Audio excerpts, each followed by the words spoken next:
Hello, my name's Michael Keneally, and this video is about an epochal important 4-planet maelstrom in Vedic Capricorn in Uttarashada Nakshatra. Basically, we have Jupiter, Saturn, Pluto and Mars all in Vedic Capricorn by the end of this month, March 2020. This is actually part 1 of my 5-part Star Wheel Astrology and Healing newsletter for March. And if anything needs to be understood, this maelstrom energy needs to be understood. Traditional Vedic astrology has wonderful analysis dimensions that we can use, but of course we also need to add in the outer planets, because their discovery at recent points in recent centuries meant the entry of their energies and spiritual awareness states into human consciousness. So here we have Pluto, Saturn, Jupiter and Mars, all in the same sign, all in the same nakshatra. And there's such oppositional energies. They tear us in different dimensions. They are a violent combination. It's very important to understand it. And the gift of this maelstrom is good sense of who you are, better life direction, and if needed, death and rebirth in your consciousness and awareness. Now, there's a blog associated with it. I've written a long blog to explain all the detail, and the blog address is down below in the YouTube presentation. And basically there are 6 explanation steps that I think it's very good to hear to fully understand it. So first of all, we definitely need to have understanding of the nature of the Saturn-Pluto conjunction. So Saturn entered Vedic Capricorn on the 24th of January this year. Pluto entered Vedic Capricorn on the 25th of February this year. That's step 1. Step 2, Mars enters Vedic Capricorn. So basically Mars enters Vedic Capricorn on the 22nd of March this month. Step 3, this means that the Mars-Pluto conjunction gets exact. Obviously it's been building as Mars moves closer into orb with Pluto, and we're feeling it through most of March, much earlier than when Mars changes sign. And we need to know about the meaning of Mars-Pluto.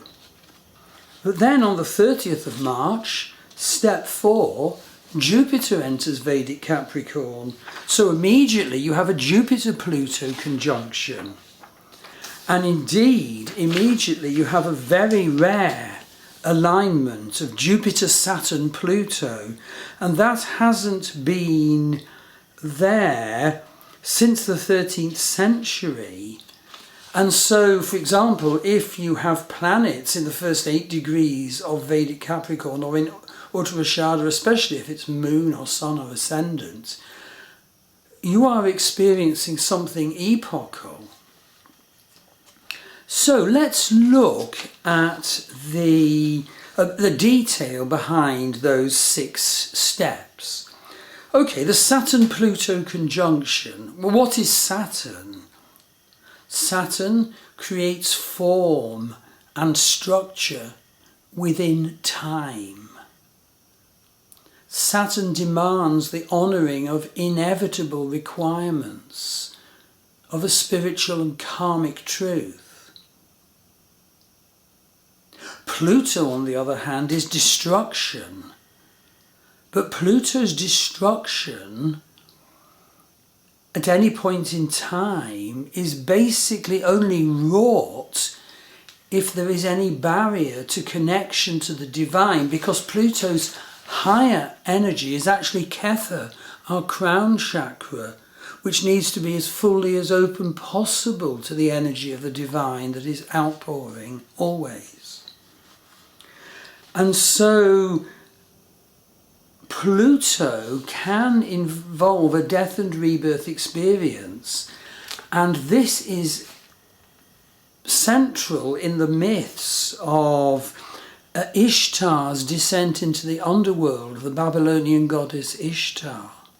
It's central in the way Persephone was taken down into Hades and made queen of Hades by Pluto.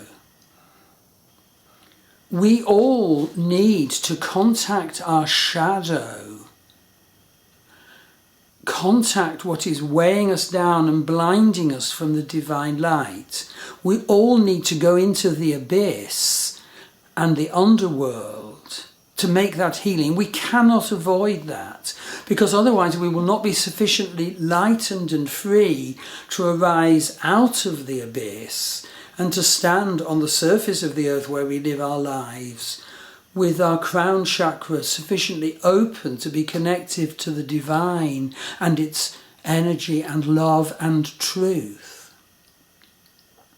So obviously, given that us humans normally don't live our life quite as we should, and often have denial of our shadow, the Saturn-Pluto time, which is now, can feel like end of time and terrifying and terrible and difficult and tense and driven, and sets us running and working harder and harder and harder maybe. Depends on the person and their astrology chart. But in fact, its energy is calling us to discard wrong occupations and strategies and relationships in our life and wrong ways of relating and smash them down. So, because they're prison walls, smash down our prison walls, let the light shine in. That's the highest meaning of the Saturn-Pluto conjunction, which is now in Capricorn. And basically, all through 2019, it was a Saturn-Ketu conjunction, which brought a lot of anxiety, because Saturn is about, negatively, our blocks and structures, whereas Ketu cuts and smashes and cuts and slashes, but for divine purpose. And that tumult has been going on and making us very tense. But now we have the chance of meeting the inevitable demands of Saturn and Pluto combined in our human life path now. And in fact, we actually do a descent into the underworld or descent into the abyss journey, and the link to enroll for that is on the blog associated with this video with Part 1 newsletter. And I actually think that once we've faced our shadow and our secrets and guilts and darkness and blocks to a degree, what we can do is almost, carry the Holy Grail forward on the right strategy, the right direction. We become like the Knights of King Arthur. That's what the Grail is about, ultimately and really. So this is a time of great tension, but the tension has a divine purpose. We need to sort our sense of identity out. We need to sort our life direction and things within our life, our relationships, our occupation out now. And we may have to do a journey to the abyss and shadow work. We may have to do the selection of a strategy forward. We might even have to ride 2 horses forward. I find I have to, and it's not easy. I like each of my horses. So on the one hand, I'm doing building work in the morning, which is building an extension for us to have an Airbnb and back up the tours, the Sacred West of Ireland tours I do. And it's good for my health and lovely to do the building work. But I also absolutely love the astrology and spiritual work. So I have a 2-horse direction forward. How many horses do you have to ride forward? But you do have to have a conscious sense of direction forward a direction that embodies your truth, your true direction and identity now. The other point I want to make is look at the life affairs of the house that Saturn has been going through. So in 2019, Saturn was going through Vedic Sagittarius, indeed, with Ketu most of the time, and I've talked about that. But Saturn has now just entered Vedic Capricorn. Which house is that? So the point is, have you honoured the demands of the house that is Vedic Sagittarius in your chart?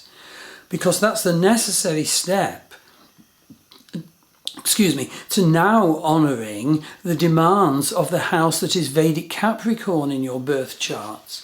Saturn demands that we honour those demands. And Saturn is super strong now that he's in his own sign, Capricorn. And, Saturn moved into Capricorn on the 24th of January this year. And do remember that to varying degrees, Saturn in Capricorn and indeed Aquarius has an occult dimension, and you may want to foster intuitive, visionary and occult dimensions within your life, within your awareness now. And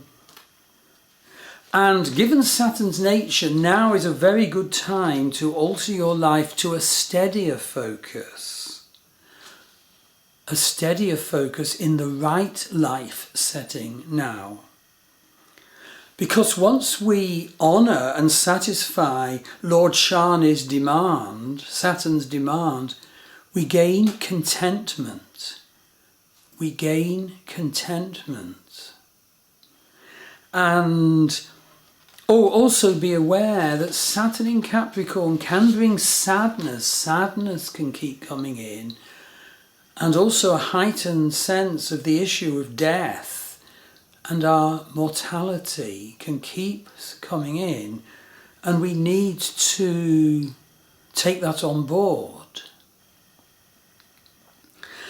And of course, if we're in Sade Sate, that's the 7.5 period when, roughly speaking, when Saturn transits before the sign of your moon, the sign of your moon and the sign after your moon, then of course all sorts of depressions and huge changes will happen. And get a Sade Sate reading from me, my Star Wheel Astrology website. You just enroll for a reading on the buy page. It's also such a good idea to meditate on your incarnational life purpose this time, and both Vedic astrology and also evolutionary Western astrology and psychodynamic Western astrology give so many keys to help us understand this. So the next step is, Mars enters Vedic Capricorn. It actually happens on March the 22nd, but in fact the planets at the very beginning of Vedic Capricorn there now will be feeling Mars's orb, Mars closing to the exact when he enters Vedic Capricorn on the 22nd of March. So, and it's been a very cutting Mars because he's just gone over Vedic Ketu, the south node in Vedic Sagittarius. So what is created? Well, first of all, the Mars-Pluto conjunction. Well, have a look at the blog. This is a ferocious energy. And basically it's like, I teach the gods of the ancient Norse and the ancient Irish, and it reminds me very much of the war god Thor of the ancient Norse, the hammer god. And all these gods are faces of the divine, but of course the medieval manuscript scribes, which is our source of information about them, their awareness isn't really at that level. And so the presentations are full of cultural bricolage.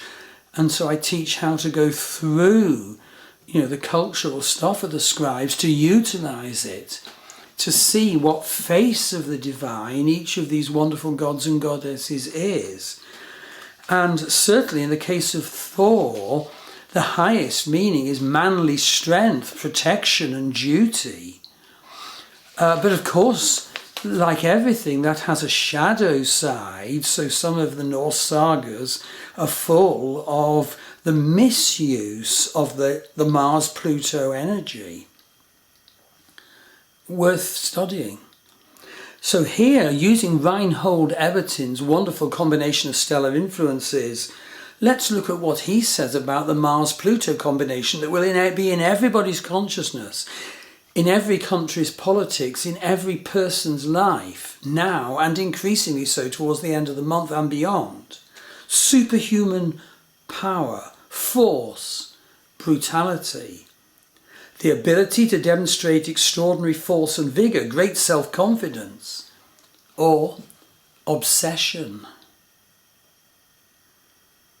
Brutality, cruelty, ruthlessness, war. Positively, attainment of success through excessive effort. Negatively, the misfortune to suffer violent assaults and injuries. So it's a matter of negotiating our experience and our handling of our life as these huge energies. They're multifaceted and how they're clicking together now. Okay, the next bit, Jupiter enters Vedic Capricorn. Well, basically Jupiter does not do well in Vedic Capricorn, so he did very, very well in the sign he ruled, Vedic Sagittarius, but on the 30th of March he moves into Vedic Capricorn, and of course he joins Pluto and Saturn and Mars. So, my goodness. Now we need Jupiter because he is guru energy. He's divine connection, he's blessing, enlargement and expansion. And basically, I think a point I'd make is, well, one thing I do is I put like a picture of these gods on the wall at times like this, and you can light a candle before them or whatever, and you can stand before them and enter a state of embodiment, of connection with your body, and if necessary, use sound healing to enhance that connection.